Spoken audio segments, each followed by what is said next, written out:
Welcome to Success Superstars, episode number 204. It's your place for the blueprint of success for peak performers just like you. And my special guest and good friend, Phillip Hendrix from Coldwell Banker, Mexico. Thank you, Mark. Thank you for having me. And it's a pleasure talking to all of your audience and being here with you. Yeah, well, I'm glad we're here together, and such a great friendship we've had over the years. Grateful for you. Tell us a little bit about yourself and real estate in Mexico. Well, I was born and raised here in Mexico. I went to school in the United States, to Delaware Valley College in Doylestown, Pennsylvania. I've been asked many times, how did you get to Doylestown, Pennsylvania? And the reality is out of luck. But it worked really well. I have a bachelor's degree in agricultural engineering. And prior to being involved in real estate, I used to represent the state of Texas, Mexico office in Mexico. So I have deep connections to the state of Texas, a great love for the state of Texas, and love the state of Texas, basically. Well, in Texas and Mexico have such a rich history together. Well, and I think the largest trading partner, I think 90 billion. At the hip, really. What's that? We are tied at the hip. Tied at the hip, yeah. There's a huge Mexican population in the United States, growing.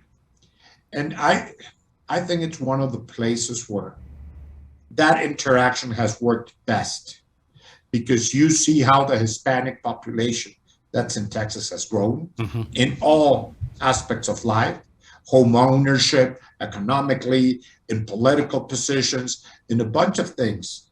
And then if you look at us trade-wise, if Texas were a country by itself, it would be the largest trading partner for Mexico. Isn't that amazing? Yes. Back in the early 2000s, when I used to represent the state of Texas, Mexico office, about 58% of the trade between the United States and Mexico was from Texas. Wow, that's pretty significant. Yes. Well, so we had this rich history together, but what's it like? What is it different? Is real estate in Mexico different than in the United States? Are people wanting to be homeowners? Do they like the stability of building neighborhoods? Are all those things similar? I've always said that the real estate gods came together and decided that the United States was going to be the perfect place to develop the real estate profession and the real estate industry. You have so many advantages that maybe you take for granted that are not part of the international real estate scene. For instance, licensing. That's great.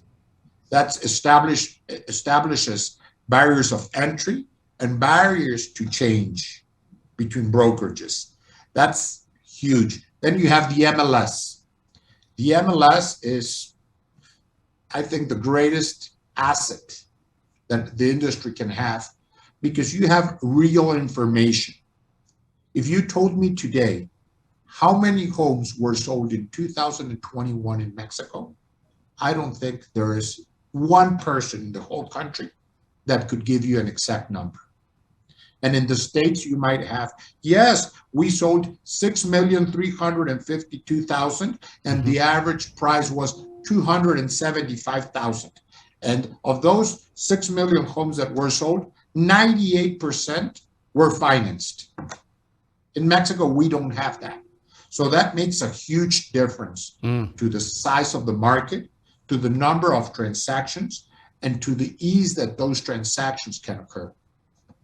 Now, do your real estate professionals, I think they fall into two categories, some that work in the resort communities where folks come in to buy maybe vacation homes, but then the traditional real estate agents that work the non-vacation markets. Are those two different types of agents and two different types of businesses? I'm going to give you a little bit more. We have really three types of agents in Mexico. And I'm going to start by the commercial agents. Okay. Although there is no licensing, the commercial market was forced to become professional due to the tenants. Because you see all these international companies, Coca-Cola, Ford Motor Company, UPS, FedEx, Amazon, all of those require a high level of expertise and a high level of professional service. So the market created the standard for commercial real estate. Then we have, like you very well mentioned, a very important part of our business is the resort markets. We have thrived historically in those markets. That's really the bread and butter of Coldwell Banker in Mexico. We have excellent brokers and agents in those markets. And also the market, the buyer has changed how business is done. A lot of the practices that are usual in the States have become usual in Mexico because a large percentage of the buyers are American. And then you have the local markets where unfortunately the non-professional standards have created a lot of issues. So there is different tiers of how professional an agent can be, of the barriers that there can be to entry and exit. For instance, a commercial company will establish high standards for the people they want to hire, and so will a company that specializes in the resort markets.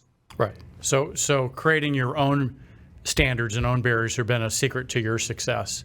Yes, sir. Yeah, that has been a very important part. Have you find that there are commonalities of success no matter what market you're in?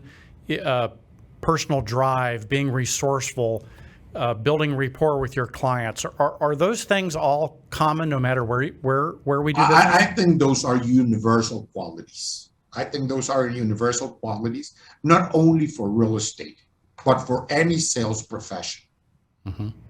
You have to be able to create long-term relationships with your clients. You have to have endurance in the industry. It is very hard to create a business overnight. It usually takes time. And that endurance is key. You will see maybe some agents that come into the business and are successful the first year, but the majority of people that are successful long-term in the business is because they remain long-term in the business. And you have to be very persistent. It's sales. It's right. Sales any way you want to see it. Sometimes we like to think as real estate being different. I think it is the king of sales, but it's still sales. And when I say the king of sales, it's because to get compensated, we have to do always two transactions. First, you have to gain the trust of the buyer, of the seller, I'm sorry, and establish your credentials, get your listing. That's a first very important sale, but you don't get compensated until you do the second sale. So that's why I've always said that real estate sales are the kings of sales. Right, because there's always two sales. There's always two sales. If you were to sell insurance, you don't have to create the insurance package. You just make the insurance sale. Right. Here you have to create your own product you can sell. Oh. Now, obviously, throughout your career in real estate and others, you've had ups and downs and good times and bad times and challenges. What's kept you in the game? A hard head, I really think. I have this idea that I cannot give up. I will never give up. I will keep on fighting. I will keep on trying. I will try new things. I will bring things out of the blue that I've seen in other industries work and bring them into the real estate industry. I will always try to be innovating. I would, and of course, we have the realization that our clients are the most important thing. And if they have established trust in us, I think the very least that we can do is make that trust worth. Yeah, for sure. Have you always been resourceful like that? Was that just part of how you were raised and grew up, or did you develop that through hard knocks and going to college? I think I had a level of resourcefulness. But when I started Coldwell Banker back in 2000, I didn't have an idea about real estate. But I knew I wanted to make an imprint in this industry. Mm-hmm. So I tried everything. And I once heard that there is no problem that can be alive in an industry that cannot be resolved with massive execution. Massive execution will always resolve everything. Right. I had a great teacher in the real estate business who told me any problem in real estate can be fixed with massive prospect. If you prospect, I don't care how bad you are the first few times, you will be improving every time, until maybe at 500, you will become a master of it. Right. So that's what I always, what I have always done. Now you try and you try and you try and you try new things, you adjust, you change, but you have to keep on trying. The day you stop trying, that's the day that the game finishes. Yeah. Now, as you said, you tried a lot of things. I'm assuming not all of them worked. Did some work and some didn't? Many have not worked, but I have not been discouraged by those that have not worked. I've always believed that there are great lessons to be learned from success stories. But there are greater lessons sometimes learned from failures. Yeah. Well, so for our folks in the United States listening who have clients that are looking to potentially maybe invest in a resort community in Mexico, how would they go about connecting with your amazing group of agents and trading those referrals or exploring the resort communities in Mexico? How would that happen? We're always open to referrals. We love referrals. An important part of our business in the resort markets comes from referrals. They can find us in our website, coldwellbanker.com.mx. And in social media, we're listed as Coldwell Banker Mexico. So we can be found pretty easily. Yeah. And our offices are amazing and our agents are amazing as well. Are there some unique things for those in the United States buying in Mexico that they need to know about? Or well, there are certain provisions of law, but the most important I would highlight would be you have to find a true professional. You have to find somebody that's reputable, somebody that will guide you through the process, and somebody that will let you know that the process is not the same as it is in the United States. For instance, an important difference that we have is that escrow companies are not regulated in Mexico like they are in the United States. That the closing process is through a notary public, not through a title company. And that you have to keep your eyes open and find the best available professional there is out there. Yeah. Isn't that, Phillip, universal? I mean, when you think about that, whether we're in Mexico or the United States or anywhere around the world, finding that professional that you can trust and will guide you through the process is universal. It's good business sense. Yeah. If you're sick, you're going to look for the best available doctor to take care of you. Right. If you have a legal problem, you're going to find the best attorney out there for you. And real estate has to be the same thing. Yeah.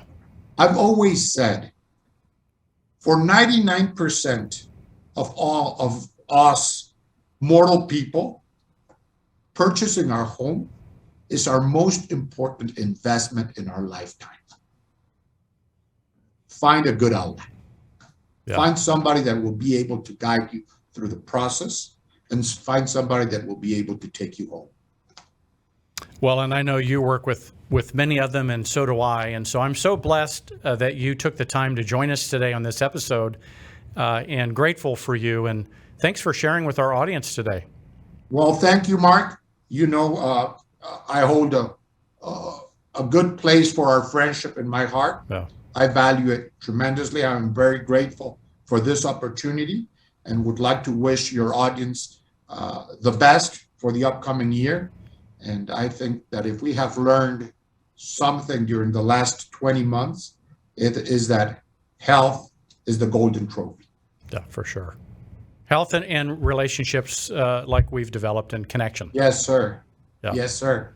All right, my friend. Well, that's a wrap for this episode. And we'll be back next week with another episode of Success Superstars. Until then, may your choices reflect your hopes and not your fears.